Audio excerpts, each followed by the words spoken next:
Ladies and gentlemen, welcome to another edition of the NASCAR Fantasy Podcast on the channel. This is a pre-race edition for the first time in 3 weekends. We are back and better than ever, and so is the NASCAR Cup Series as they head to Watkins Glen for the Go Bowling at the Glen.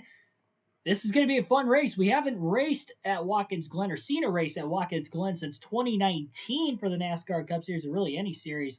Last year was put on the schedule at the start of the season due to COVID. They did not run there, but they are running there this weekend, and there is a pretty good crowd on hand for that race here today as well. So, like, share, and subscribe for more daily NASCAR content. We'll get into the predictions for today's race. So, what we always do, if you're new to the channel, within these last few weeks since NASCAR's been on break, what we do with these prediction videos, we have a few drivers that you should stay away from for your fantasy lineups today. You have a couple drivers to go to for your fantasy lineup that could be sleeper picks, so maybe for your garage. And then you have a few drivers in there that I'm going to talk about that will have great days. They will run in the top 10, and they can even contend for the win in some cases. And again, my eventual race win pick as well. So get into this one. We've got probably about a half hour, a little over half hour from the start of today's race. I've got the race audio, or at least the pre-race audio, in my ear right now in case any other breaking news happens, and I'll know exactly when the race is starting that we can end this stream and get the live commentary underway. So without further ado, we're going to hop into this. We always start off with the don't have. So these are a couple drivers that you should absolutely stay away from in today's Cup Series race for your fantasy team. First and foremost is going to be Eric Alvarolo. I know Alvarolo was the last driver to win in the Cup Series, and if you think about it, Eric Alvarolo hasn't lost a race in the NASCAR Cup Series in almost a month. Let that sink in. But anyway, his finishes on road courses this season have not been good. He actually has 0 career top 10s on road courses, too. This season has not been any better. SHR as a whole doesn't run well on the road courses. We've seen Harvick struggle a lot on road courses this year, too. Outside of Chase Briscoe having a couple top 10s, it's been pretty low lights for Stewart-Haas Racing, pretty much as a whole this season again, but on the road course more specifically. Almirola has finished 14th, 27th, 26th, 17th, and 12th on road courses this season. That 14th place finish came in the Busch Clash, so I was counting that in there as well. Means he did not run well in that race. His 2 finishes at Watkins Glen with Stewart-Haas Racing, which would have been 2018 and 2019. He finished 22nd in 2018, 2019 with a higher downforce package of the 750 horsepower. He finished 12th. So remember, this is a low downforce 750 horsepower package, so not even the same package that he finished 12th in here at Watkins Glen a couple years ago. Do not put Eric Almirola in your starting lineup for today's race. I know he's coming in off a win. Some people might get maybe into putting him in his lineup, and he has performed better on the 750 tracks, but that's excluding the road courses. So tracks like Nashville, he's ran well at. Of course, he won at New Hampshire. He also had a top 10 at Richmond earlier this season, but I would not go with Eric Almirola here today. The second driver on the don't have list is the guy who is actually starting on the pole for this race, and that would be Brad Keselowski. This might come as a shocker because Brad Keselowski's had some good runs at Watkins Glen in the past. He had 3 straight second place finishes spanning from 2011 to 2013. But since then, it has been nearly abysmal for Brad Keselowski. He's only got 1 top 5 on a road course this season, and he hasn't finished better than 9th at Watkins Glen since 2016. So although he has had success at this racetrack, I do not trust Keselowski to run competitively today. Now, there's a very good possibility he could score some stage points, especially in stage 1 with it only being 20 laps.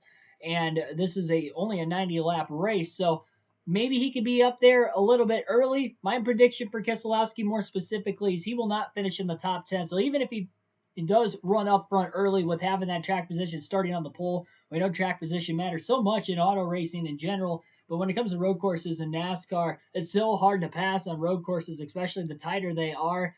This is a very fast road course here at Watkins Glen, so very different from any other one on the schedule, really. I guess the better comparison would be Coda, but Coda's got so many more turns than Watkins Glen, too, so I don't really like to compare those two tracks. Plus, they have been racing at Watkins Glen a lot longer. Of course, Coda was new to the NASCAR schedule this year in 2021.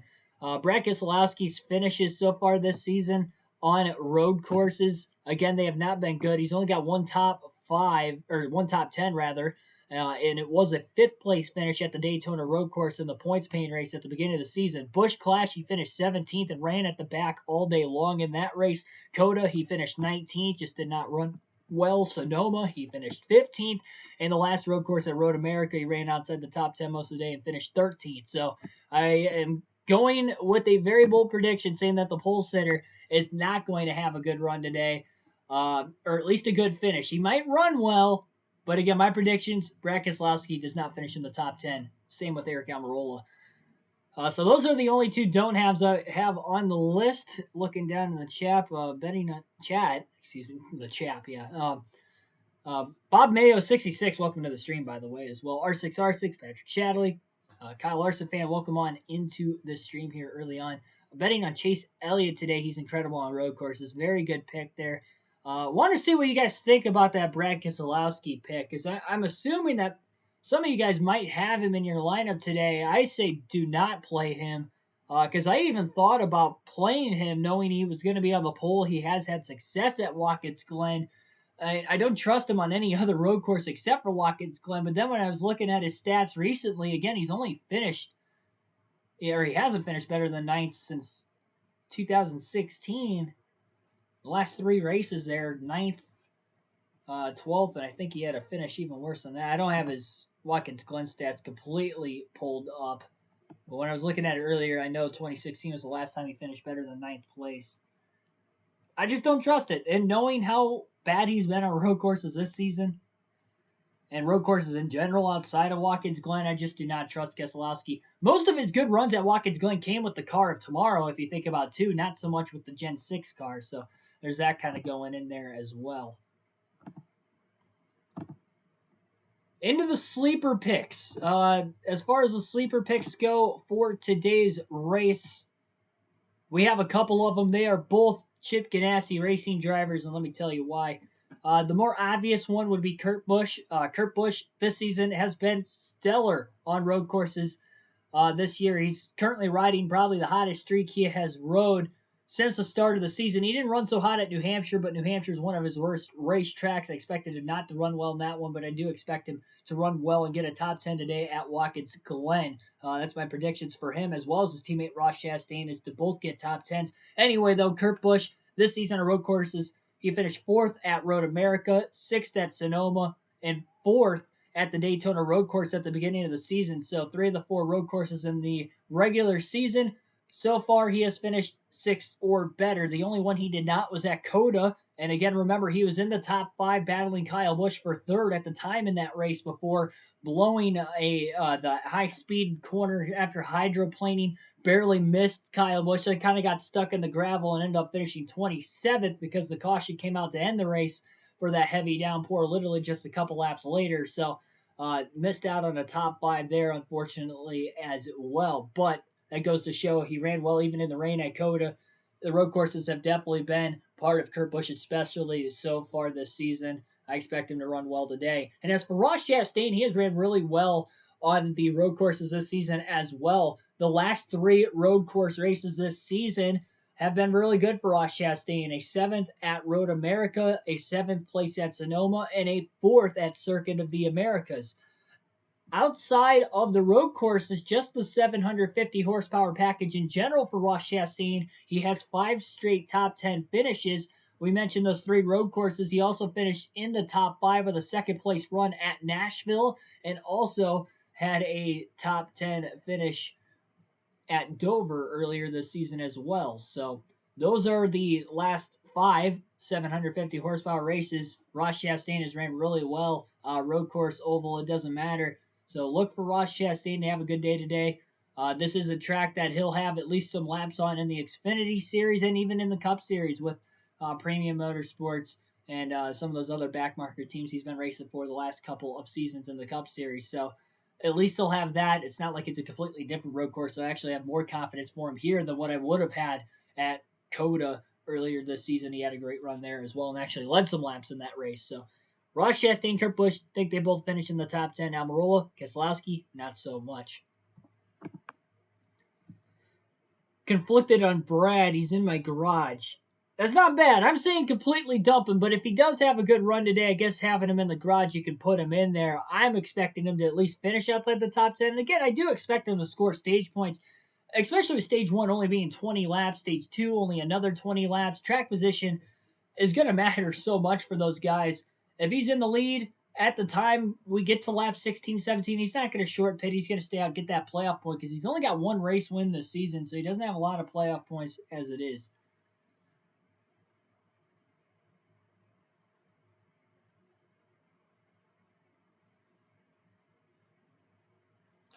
Say you're right about the stats. I'm going to predict that he finishes top 10, but no more. Gotcha. So you don't think he's going to finish top 5.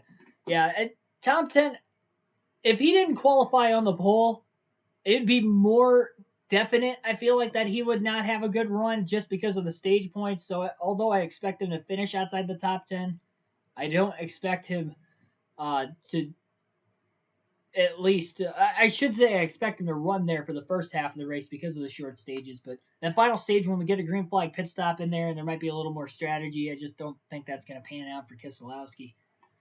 I have 4 drivers on the must-have list this week. Usually I only have 2 or 3. I have 4, so these are drivers that you should absolutely start. First and foremost, I think we got to get the obvious one out of the way, and that's Chase Elliott. Chase Elliott is starting at the rear of the field today after failing inspection multiple times. His crew chief, Alan Gustafson, is ejected and will not be on top of the pit box this season. That is a little bit concerning for Chase Elliott because although he did come from behind and win at Road America earlier this season after having to start at the rear in that race because he did not get a qualifying lap in, he still had Alan Gustafson as his crew chief for the race, making the calls, making the strategy to help Chase Elliott guide his way to the front on top of Elliott just flat out ripping through cars. Chase Elliott, this is his playground. This is where he got his first career win back in 2018, and also had a win leading 80 of the 90 laps the last time we were here in 2019. So he's won the last 2 races at this track, leading 80 and 52 laps in both those races. Chase Elliott's only 2 Cup Series wins came on road courses this season in 2021 at COTA in that rain-shortened race, and on the last and most recent road course we ran on at Road America. I also put my stats outside of those stats that I just named. That he is a god on road courses in NASCAR. So that simply alone, Chase Elliott should be a must-have in today's race at the very least. Again, I know he's starting at the back, so he might not score stage points in stage 1. I guarantee he's going to contend for the win by the end of the day still. And only 2 drivers have won on road courses starting outside the top 30. One of those is Chase Elliott at Road America earlier this season when he started 34th. So it can be done. He has done it himself already this year. It's going to be tough to do it twice, but I think he can contend in this one. Denny Hamlin is going to be the next must-have on the list today. Denny Hamlin has finished 4th or better in 3 of the last 4 races at Watkins Glen. He had a little bit of a dry spell before that, but he has turned it on there late. And this season on the road courses, I think puts him as a must-have alone outside of what he's done at Watkins Glen recently. Denny Hamlin on road courses this season has finished 5th, 8th, 3rd, and 6th of 4 of the 5 we have ran. They haven't included a 6th-place finish in the Clash. The only points-paying race he did not finish in the top 10 in on a road course this year was at COTA. He finished 14th. There was practice of qualifying for that COTA race earlier this season, and I didn't expect him to run well because he unloaded slow. He was outside the top 10 in qualifying in practice, so I expected him to run outside the top 10 at that racetrack, but all the other ones he's been really solid. Again, just coming off the top 5 in the last road course race at Road America, he had a good day. So I expect Denny Hamlin to run well today, and maybe he could compete for his first win of the season. Another driver from Joe Gibbs Racing, also on the must-haves, you got to go with Kyle Busch. He has been probably the second best driver on road courses this year outside of Chase Elliott as far as consistency goes. Kyle Busch and his road course stats so far this season, and let me pull them back up real quick because I don't have those in my race notes. Well, first I'll talk about him just being dominant over the last dozen races or so. Since he got that first win of the year at Kansas and even a couple races before that, when he was competing for wins, he has been really, really solid. He's got a couple wins in that stretch, of course, with Kansas and then winning at Pocono about a month ago. Road course stats so far this season for Kyle Busch would be 3rd place at Road America, 10th place at Coda, even though he led a lot of laps in that race. Top 5 with a 5th place finish at Sonoma. And the Daytona road course, he had some mechanical issues there once again and finished 35th. It's not really anything of his doing. And he won the Busch Clash this season as well on a road course. So you got all that going. Chase Elliott has got all well. Yes, he is. On road courses. Also got to watch out for Kyle Larson, too. Yeah, I mean, you got to watch out for him in the sense that he did win Sonoma this year. And I think the benefit for Kyle Larson is he does have laps here, which was also a benefit for him at Sonoma. The tracks, the road courses that he has actually ran on, Sonoma, Watkins, Glen now this weekend, I think he could have a good run. I'm just not going to put him on the must-haves because the must-haves are guys that are absolutely confident will get a top 10 today and will possibly compete for a win, in fact, as well. So at the bare minimum, top 10 for my predictions for the must-haves every week. So I do expect Larson to maybe have a good day, but I'm not as confident about him as I am with Chase Elliott, Denny Hamlin, or even Kyle Busch. So getting into Kyle Busch's stats this season, again, just mentioned him for this season on road courses. Kyle Busch, this is his best road course statistically in his NASCAR Cup Series career. I know for the most part we've only really had a couple of them, 2 of them. Watkins, Glen, Sonoma for most of Kyle Busch's career. We just added the Charlotte Roval a few years ago, and then a bunch more this season. But Kyle Busch at Watkins Glen, he has finished in the top 10 in 12 of 15 career starts at this racetrack. So all but 3 starts of 15 in his Cup Series career at Watkins Glen, he has finished in the top 10. He has led laps in 9 of the last 12 Watkins Glen races as well. He has won 2 Watkins Glen races in his career in 2008 and 2013. That 2013 race would have been the first race with the Gen 6. 2008 would have been with the Car of Tomorrow, but he just runs well on road courses. Again, this is his best one statistically. I have Kyle Busch in my lineup today, and I think you should have him in yours as well. I also have Chase Elliott, and I would have Denny Hamlin in my lineup if I had more starts for him. I do not have any more starts for Denny Hamlin, so I can't actually start him today. Another driver who I can't start because I accidentally put in my lineup last week, and he wrecked out early. Wish I could have put him in the garage, but I also had Kyle Busch on my team, and Kyle Busch had to be the garage driver. So, therefore, I have Kyle Busch this weekend and not Truex. So, as far as Martin Truex Jr. goes, Truex has had pretty good success at Watkins Glen, to say the least. He has finished in the top 2 in each of the last 3 Watkins Glen races. He's got 4 straight top 7 finishes as well to go off of that. His win at Watkins Glen came back in 2017. In dominating fashion. He led the most laps in that race as well. He hasn't finished outside the top 5 in a stage at Watkins Glen. Again, stage racing started back in 2017. So 2017, 2018, 2019, he has finished in the top 5, not only in the race, finishing in the top 2 each of those 3 races, but finishing in the top 5 at every stage as well. So expect him to start up towards the front, or he is starting up towards the front. Expect him to run up towards the front as well. Martin Truex Jr. is a very strong pick. I think he's got a very good capability of competing for the win today also. Let's go Blaney indeed, Tim. Let's go. USMC Raiders Shahir, welcome to the stream as well. Joey will win. So, Joey Logano, I know you've been mentioning it all week about him being a must-have, and he's got to be a must-have.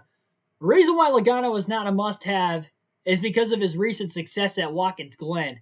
Logano has been pretty stellar on the road courses this season, so I expect him to run well today. The reason why I don't have him on a must-have, and I'm absolutely 100% sure he's going to run in the top 10 today, is because the last 3 races at Watkins Glen, he has not only finished outside the top 10, but he has just finished poorly. Let me look it up here for Joey Logano as far as recent stats at Watkins Glen. Joey Logano. Watkins Glen stats.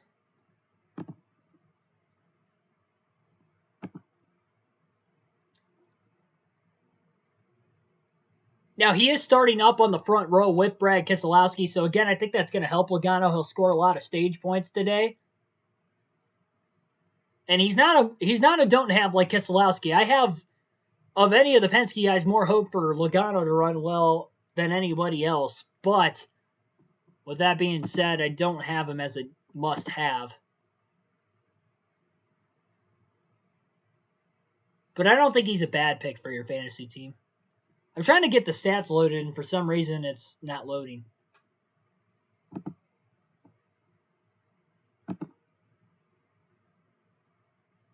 It's buffering on me. That's why there's such a delay.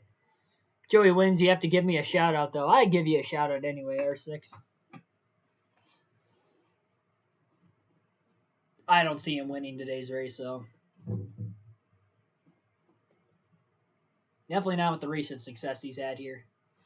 He's had 3 straight outside the top 10. He did win here back in 2015 on a fuel mileage race, but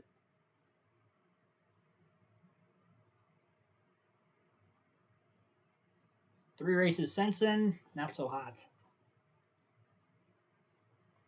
So they are already firing the engines for today's race. Stream is going to end here very shortly after I give my race win prediction. So my pick to win today's race, I originally had Chase Elliott. And then Chase Elliott had to go to the rear. It is not going to the rear for Chase Elliott that bothers me as much as it is Alan Gustafson not being the crew chief on that race car. But without practice or qualifying, I expect that they would have unloaded pretty quick. They know Chase Elliott's driving talent on road courses. Chase Elliott is the most talented driver on road courses in NASCAR today. I thought about changing him, and I almost took Martin Truex Jr., but I'm going to stick with my gut just like it did at Road America. Road America, same thing happened. He didn't even get a lap in qualifying. He had to start at the back. And I thought about changing my pick, but I decided to stick with my gut. And I'm like, no, I'm going to take Chase Elliott. He is talented enough. If anybody could cut from the rear and win on a road course, it's him. And he did it. And I'm going to say he does it again today. Chase Elliott is my pick to win at Watkins Glen. I was very close to changing it to either Kyle Busch or Martin Truex Jr., and I was leaning towards Truex there because Busch kind of starts further back after wrecking at New Hampshire as well. But then Truex didn't have a great finish there either, and he's also starting outside the top 10. So it's not like those guys have the best track position like the Penske cars do, starting 1, 2, 3, that I feel more confident about them. So, yeah, I'm going to go Chase Elliott to win today's race. So it's going to be fun watching those faster cars in the middle or back of the pack try to cut through the front early on guys that I don't think are going to run up there later in the race. Joey will get more points and he'll get a top 5. I think that's definitely possible. I don't lean on him winning the race. Race command should have came from Keegan Schneider, that guy who did it. The command is a bum. I didn't actually see it. I only heard it. Just because it's in my ear right now. I do have to get it up on my TV so that way when the race starts I can... There we go. I got it now. Trevor Grimes, welcome on into the chat. God, that sucks. Yeah, we'll see. We'll see. I will have to say, if you ever get a chance to go to Watkins Glen, you have to go. I was there in 2019. That is a beautiful part of the country, very mountainy area in upstate New York. There's a lot of things to do around the racetrack. Just being in the mountains. There's a golf course within like 15 minutes of the racetrack that I played not once but twice. I played the day before and then the morning of the race too. Had an early tee time, and yeah, there's like a river or a lake that kind of runs through there, the Watkins Glen area at the bottom of the mountain, and there's a bunch of kayaking places and stuff like that too that I didn't do, but on the golf course, I mean, there were a bunch of places to go doing that as well. So a lot of things to do in the area, and of course, when the racing is there, the racing has been really good at Watkins Glen over the last decade or so. So, in my opinion, the best road course in the Cup Series. It'll be a fun race today. Okay, what about Ryan Newman? Newman is not good on road courses, especially in recent years.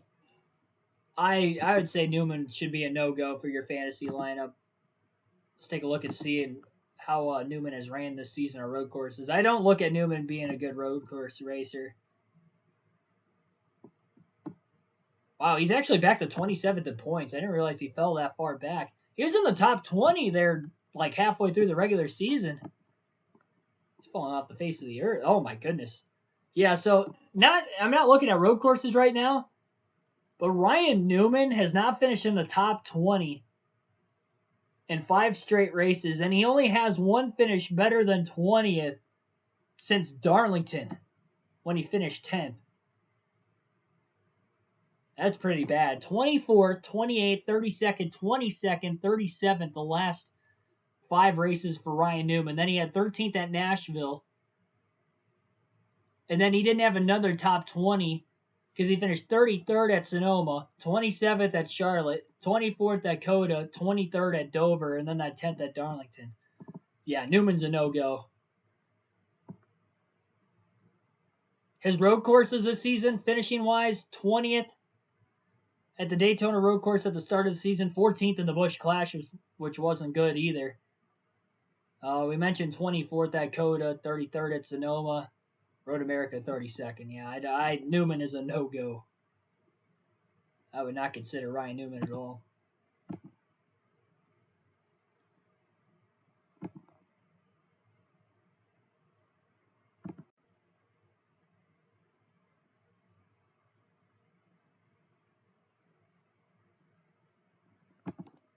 All right, we're going to have to end the stream here. The cars are on the track for the pace laps at the start of today's race. They're going to be going green very shortly. So with that, we're going to have to end this predictions live stream. Like, share, and subscribe for more daily NASCAR content.